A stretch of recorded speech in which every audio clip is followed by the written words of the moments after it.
السلام علیکم ورحمۃ اللہ۔ ناظرین، آپ سب کے سامنے پیش خدمت ہے امراؤ جان ادا کی قسط نمبر 21۔ اتفاقات زمانہ سے یہ کچھ دور نہیں، یوں بھی ہوتا ہے کہ بچھڑے ہوئے مل جاتے ہیں، اور پھر کب کے بچھڑے ہوئے، وہ جن کے ملنے کا گمان بھی نہ ہو۔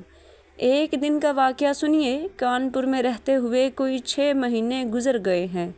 اب شہرت کی یہ حد پہنچی ہے کہ بازاروں اور گلیوں میں میری گائی ہوئی غزلیں لوگ گاتے پھرتے ہیں۔ شام کو میرے کمرے میں بہت اچھا مجمع رہتا ہے۔ گرمیوں کا دن ہے، کوئی 2 بجے کا وقت ہوگا۔ میں اپنے پلنگ پر اکیلی لیٹی ہوں۔ ماما باورچی خانے میں خراٹے لے رہی ہے۔ ایک خدمتگار کمرے کے باہر بیٹھا پنکھے کی ڈوری کھینچ رہا ہے۔ خز کی ٹٹیاں خشک ہو گئی ہیں۔ میں آدمی کو آواز دیا ہی چاہتی تھی کہ پانی چھڑک دے کہ اتنے میں کمرے کے نیچے کسی نے آ کر پوچھا، لکھنؤ سے جو رنڈی آئی ہے اس کا یہی کمرہ ہے؟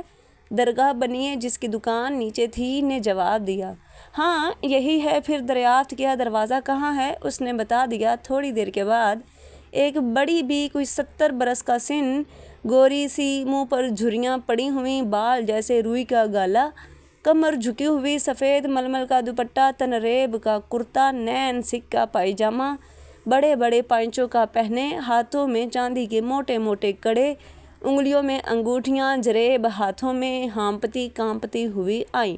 چادر سامنے فرش پر بیٹھ گئیں۔ ایک کالا سا لڑکا کوئی 10-12 برس کا ان کے ساتھ تھا، وہ کھڑا رہا۔ بڑی بھی، لکھنؤ سے تم ہی آئی ہو؟ میں، جی ہاں، اتنا کہہ کے میں پلنگ سے نیچے اتر آئی، پان دان آگے کھسکایا، آدمی کو حقہ کے لیے آواز دی۔ بڑی بھی، ہماری بیگم نے تمہیں یاد کیا ہے، لڑکے کی سالگرہ ہے، زنانہ جلسہ ہوگا، تمہارا مجرا کیا ہے؟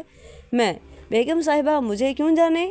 بڑی بھی، اے تمام شہر میں تمہارے گانے کی دھوم ہے، دوسرے تمہارے بلانے کا یہ بھی ایک سبب ہے کہ بیگم صاحبہ بھی لکھنؤ کی رہنے والی ہیں۔ میں بولی، اور آپ بھی تو لکھنؤ کی ہیں۔ بڑی بھی، تم نے کیوں کر جانا؟ میں بولی، کہیں بات چیت کا کرینہ چھپا رہتا ہے۔ بڑی بھی، ہاں میں بھی وہیں کی رہنے والی ہوں۔ اچھا تو اپنا مجرا تو بتاؤ، ابھی بہت کام پڑا ہے، مجھے دیر ہوتی ہے۔ میں بولی، مجرا تو میرا کھلا ہوا ہے، سب جانتے ہیں، 50 روپیہ لیتی ہوں، مگر بیگم صاحب لکھنؤ کی رہنے والی ہیں اور انہوں نے قدر کر کے بلایا ہے تو ان سے کچھ نہ لوں گی۔ جلسہ کب ہے؟ بڑی بھی بولی، آج شام کو۔ اچھا تو یہ روپیہ کھچڑی کا تو لو، باقی وہاں آ کے سمجھ لینا۔ میں بولی، روپیہ لیتے ہوئے، اس کی کوئی ضرورت نہیں تھی، مگر اس خیال سے کہ بیگم صاحب برا نہ مانے، روپیہ لیے لیتی ہوں۔ اچھا اب یہ کہیے مکان کہاں ہے؟ بڑی بھی بولی، مکان تو ذرا دور ہے، نواب گنج میں ہے، یہ لڑکا شام کو آئے گا، اسی کے ساتھ چلی آنا، مگر اتنا خیال رہے کہ کوئی مرد ذات تمہارے ملنے والوں میں سے تمہارے ساتھ نہ ہو۔ میں بولی، اور سازندے؟ بڑی بھی، سازندے خدمتگار ان کی منع ہی نہیں ہے، کوئی اور نہ ہو۔ میں بولی، جی نہیں، میرا یہاں کون ایسا ملاقاتی ہے جسے ساتھ لاؤں گی، خاطر جمع رکھیے۔ اتنے میں خدمتگار نے حقہ تیار کیا۔ میں نے اشارہ کیا، بڑی بی کے سامنے لگا دو۔ بڑی بی مزے لے لے کے حقہ پینے لگیں۔ میں ایک پان پر کتھا چونا لگا کے ڈلیوں کا چورا ڈبیا میں پڑا ہوا تھا، ایک چٹکی اس کی اور الائچی کے دانے پاندان کے ڈھکنوں پر کچل کے گلوری بنا کے بڑی بی کو دینے لگی۔ بڑی بی بولی، ہائے بیٹا، دانت کہاں سے لاؤں جو پان کھاؤں؟ میں بولی، آپ کھائیے تو، میں نے آپ ہی کے لائق پان بنایا ہے۔ بڑی بی بیٹھ گئیں، پان لے کے کھایا، بہت ہی خوش ہوئیں۔ ہائے ہمارے شہر کی تمیزداری، یہ کہا اور اتنا کہہ کے دعائیں دیتی ہوئی رخصت ہوئیں۔ چلتے چلتے کہہ گئیں، ذرا دن سے آ جانا، گھڑی بھر دن رہے گرہ لگائی جائے گی۔ میں بولی، اگرچہ مجرے کا دستور نہیں ہے، مگر خیر بیگم صاحب نے یاد کیا ہے تو میں سویرے سے حاضر ہو کر مبارکباد گاؤں گی۔ واقعی وطن کی قدر باہر جا کے ہوتی ہے۔ کانپور میں سینکڑوں جگہ مجرے ہوئے، مگر کہیں جانے کا ایسا اشتیاق ابھی تک نہیں ہوا تھا۔ جی چاہتا تھا کہ جلدی سے شام ہو جائے اور میں روانہ ہوں۔ گرمیوں کا دن پہاڑ ہوتا ہے، خدا خدا کر کے اتنا دن کٹا۔ 5 بجتے بجتے لڑکا موجود ہوا۔ میں پہلے ہی سے بنی ٹھنی بیٹھی تھی۔ سازندوں کو بلوا رکھا تھا۔ لڑکے نے ان کے مکان کا پتہ بتا دیا۔ میں سوار ہو کے روانہ ہو گئی۔ بیگم کا مکان شہر سے کوئی گھنٹہ بھر کا راستہ تھا۔ 6 بجے میں وہاں پہنچی۔ نہر کے کنارے ایک باغ تھا جس کے چاروں طرف مینڈ پر ناگ بھنی اور دوسرے خاردار درخت اس طرح برابر بٹھائے گئے تھے جس سے دیوار سی بن گئی تھی۔ باغ کی کتہ بالکل انگریزی تھی۔ تاڑ، کھجور اور طرح طرح کے خوبصورت درخت کرینے سے لگائے گئے تھے۔ روشوں پر سرخی کٹی ہوئی تھی۔ چاروں طرف سبزہ تھا۔ جا بجا کنکروں کی پہاڑیاں سی بنی ہوئی تھیں۔ ان پر انواع اقسام کی پہاڑی درخت پتھروں کے اندر سے اگے ہوئے معلوم ہوتے تھے۔ پہاڑیوں کے گردا گرد دوب جمائی گئی تھی۔ باغ میں ہر چہار طرف پکے برے بنے ہوئے تھے۔ ان میں صاف ہوتی سا پانی بہہ رہا تھا۔ مالی نالوں اور فواروں کے ذریعے سے پانی دے رہے تھے۔ پتیوں سے پانی ٹپک رہا تھا۔ دن بھر کے دھوپ کھائے ہوئے پھولوں میں جو اب پانی پہنچا تھا کیسے تر و تازہ اور شاداب تھے۔ سالگرہ کی رسم کوٹھی میں ادا ہوئی تھی۔ عورتوں کے گانے کی آواز آئی باہر۔ میں نے مبارکباد گائی۔ پھر آپ ہی آپ شام کلیاں کی ایک چیز شروع کر دی۔ کوئی سننے والا نہ تھا۔ آپ ہی آپ گایا کی پھر چپ ہو رہی۔ بیگم صاحب نے 1 اشرفی اور 5 روپیہ انعام کے بھیجے۔ تھوڑی دیر میں شام ہو گئی۔ چاند نکل آیا۔ چاندنی پھیل گئی۔ تالاب کے پانی میں مہتاب کا عکس موجوں سے ہل کر عجب کیفیت دکھا رہا تھا۔ باغ کے کنارے پر ایک بہت عالیشان کوٹھی تھی۔ وسط باغ میں ایک پختہ تالاب بنا ہوا تھا۔ اس کے گرد ولایتی پھولوں کے نانندے نہایت خوبصورتی سے سجے ہوئے تھے۔ اسی تالاب سے ملا ہوا ایک اونچا چبوترا تھا۔ اس کے درمیان ایک مختصر سا ہوادار چوبی بنگلہ تھا۔ اس کے ستونوں پر رنگ آمیزی کی ہوئی تھی۔ اس تالاب میں نہر سے پانی گرتا تھا۔ پانی کے گرنے کی آواز سے دل میں ٹھنڈک پہنچتی تھی۔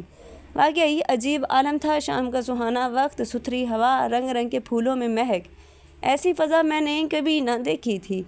چبوترے پر سفید چاندنی کا فرش تھا۔ مسند تکیہ لگا ہوا تھا۔ اسی کے سامنے ہم لوگ بٹھائے گئے۔ کوٹھی سے لے کر اس چبوترے تک گلاب کی بیلوں سے ایک چھتا سا بنا ہوا تھا۔ معلوم ہوا کہ اسی کی راہ سے بیگم صاحبہ تشریف لاتی ہیں۔ سامنے چلمنیں پڑی ہوئی تھی۔ چبوترے پر سبز نگین روشن ہو گئے۔ مجھے گانے کا حکم ہوا۔ میں نے کدارے کی ایک چیز شروع کر دی۔ بڑی دیر تک گایا کی۔ اتنے میں ایک مہری ہاتھوں میں 2 سبز کمل لیے ہوئے باہر نکلی۔ مسند کے سامنے رکھ دیے۔ سازندوں سے کہا تم لوگ وہ سامنے شاگرد پیشہ میں چلے جاؤ۔ کھانا اب بھیج دیا جائے گا۔ اب یہاں زنانہ ہوگا۔ جب وہ لوگ اٹھ گئے بیگم صاحبہ برآمد ہوئی۔ میں تعظیم کے لیے اٹھ کھڑی ہوئی۔ انہوں نے مجھ کو قریب بلایا۔ خود مسند پر بیٹھ گئی۔ مجھے سامنے بیٹھنے کا اشارہ کیا۔ میں تسلیم کر کے بیٹھ گئی۔ گانے کے لیے حکم کی منتظر تھی اور بیگم کی صورت غور سے دیکھ رہی تھی۔ حیرانی نگاہ تماشا کرے کوئی، صورت برو برو ہے کہ دیکھا کرے کوئی۔ پہلے تو وہ باغ اور وہاں کی فضا دیکھ کے مجھے پرستان کا شبہ ہوا تھا، مگر اب یقین ہو گیا کہ پری میرے سامنے گاؤں سے لگی بیٹھی ہے۔ مانگ نکلی ہوئی ہے، چوٹی کمر تک پڑی ہوئی، سرخ و سفید رنگت، اونچا ماتھا، کھچی ہوئی بھویں، بڑی بڑی آنکھیں جیسے گلاب کی پتیاں، لمچھوئی ناک، چھوٹا سا دہانہ، پتلے پتلے نازک ہونٹ۔ نقشے بھر میں کوئی ایسی چیز نہ تھی جس سے بہتر میرے خیال میں کوئی چیز آ سکتی ہو۔ اس پر اعضاء کا تناسب اور ابھرا پن کس قدر خوشنما تھا۔ سینکڑوں عورتیں میری نظر سے گزر گئیں مگر میں نے اس بلا کی صورت نہیں دیکھی تھی۔ خورشید سے بہت جھجک ملتی تھی مگر کہاں خورشید کہاں وہ۔ خورشید کی صورت میں پھر ڈومنی پنا تھا، اس میں یہ امیرانہ روب، یہ تمکنت، یہ بھاری بھرکم کہاں۔ دوسرے خورشید ان کے سامنے کسی قدر بھدی معلوم ہوتی تھی۔ ان کا کامنی سا نازک نازک چھریرا بدن اس نے کہاں پایا۔ دوسرے اس کی صورت پر 8 پہر اداسی برستی تھی، جب دیکھو بردگن بنی تھی۔ بیگم صاحبہ بہت ہی خوش مزاج معلوم ہوتی ہیں، بات کرتی ہیں گویا منہ سے پھول جھڑتے ہیں، ہر بات پر خود بخود ہنسے دیتی ہیں مگر کسی کو مجال کلام نہیں۔ واقعی سادگی میں تکلف، پرتمکنت کے ساتھ شوخی انہی میں دیکھی۔ دولت مندوں کی خوشامد سب کرتے ہیں مگر میں عورت ذات ہو کے کہتی ہوں کہ رئیسوں کی خوشامد بھی اگر بے غرض کی جائے تو کوئی عیب نہیں۔ لباس اور زیور بھی اسی صورت کے لائق تھا۔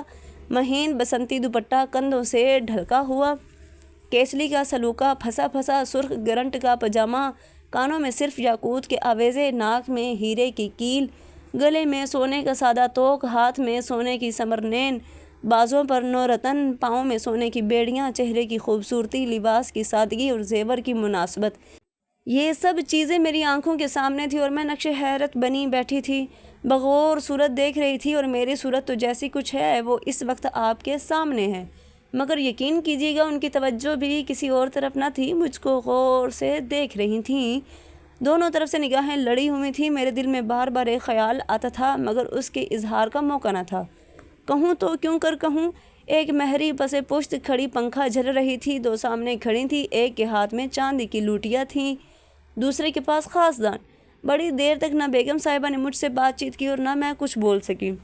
آخر انہوں نے سلسلہ کلام اس طرح شروع کیا۔ بیگم بولی، تمہارا نام کیا ہے؟ میں، ہاتھ باندھ کے، امراؤ جان۔ بیگم بولی، خاص لکھنؤ میں مکان ہے؟ میں، یہ سوال کچھ اس رخ سے کیا گیا تھا کہ مجھے جواب دینا مشکل ہوا، خصوصاً اس موقع پر، اس لیے کہ اگر کہتی ہوں کہ لکھنؤ میں میرا مکان ہے تو ایک مطلب جو میرے دل میں تھا فوت ہو جاتا ہے، فیض آباد بتاتی ہوں تو بے محل افشائے راز کا خیال ہے۔ آخر بہت کچھ سوچ سمجھ گئی۔ جی ہاں، پرورش تو لکھنؤ میں پائی ہے۔ جواب دینے کو تو دے دیا مگر اس کے ساتھ یہ خیال ہوا کہ اب جو سوال کیا جائے گا تو پھر وہی دقت پیش آئے گی۔ میرا خیال غلط نہ تھا، اس لیے کہ فوراً بیگم صاحبہ نے پوچھا۔ بیگم بولی، تو کیا پیدائش لکھنؤ کی نہیں ہے؟ میں بولی، اب حیران ہوں کہ کیا جواب دوں۔ تھوڑی دیر سکوت کیا جیسے کچھ سنا ہی نہ تھا۔